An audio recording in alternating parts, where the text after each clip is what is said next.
Subtopik bleeding. Pada subtopik ini, kita akan membahas tentang kondisi perdarahan yang dapat terjadi selama atau setelah prosedur kedokteran gigi. Kita akan mempelajari tentang tanda-tanda perdarahan berat, penyebabnya, dan cara menghentikan atau mengurangi perdarahan. Dengan learning point, definisi, penyebab, dan mekanisme terjadinya, sign and symptom pada pasien, serta tata laksana. Pada mind mapping kali ini, perdarahan itu diklasifikasikan menjadi kelas 1 sampai kelas 4, di mana terdapat etiopatogenesis, pemeriksaan fisik, dan penata laksanaan yang berbeda. Sebenarnya perdarahan itu apa sih? Dapatkah kamu membayangkan perdarahan yang terjadi dalam rongga mulut?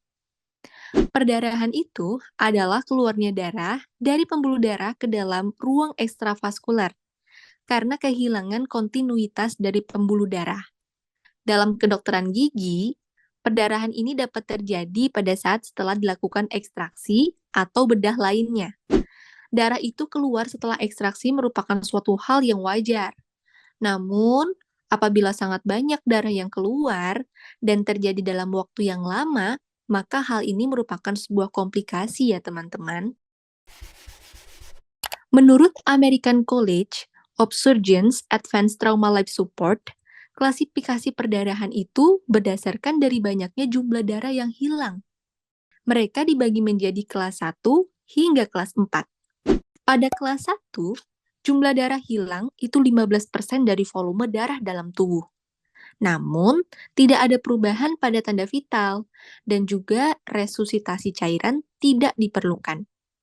Pada kelas 2, jumlah darah hilang mulai 15-30% dari volume darah dalam tubuh. Pada kondisi ini, dapat kita berikan resusitasi cairan kristaloid atau larutan salin. Namun, transfusi darah belum diperlukan ya.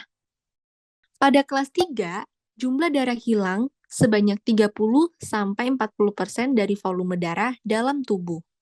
Tekanan darah pasien menurun, denyut jantung meningkat, shock periferal hipoperfusi, resusitasi cairan, dan transfus darah perlu diberikan.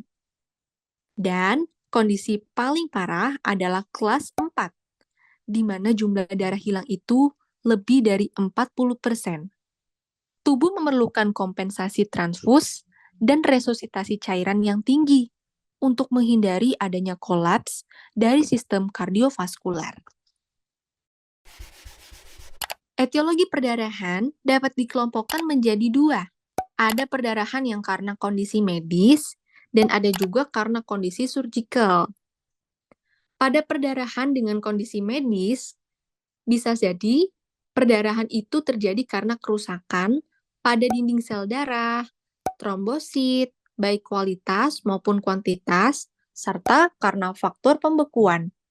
Sedangkan perdarahan surgical adalah perdarahan yang disebabkan karena adanya trauma, di antaranya seperti abrasi, ekskoriasi, hematoma, laserasi, insisi, kontusi, punktur, dan kecelakaan.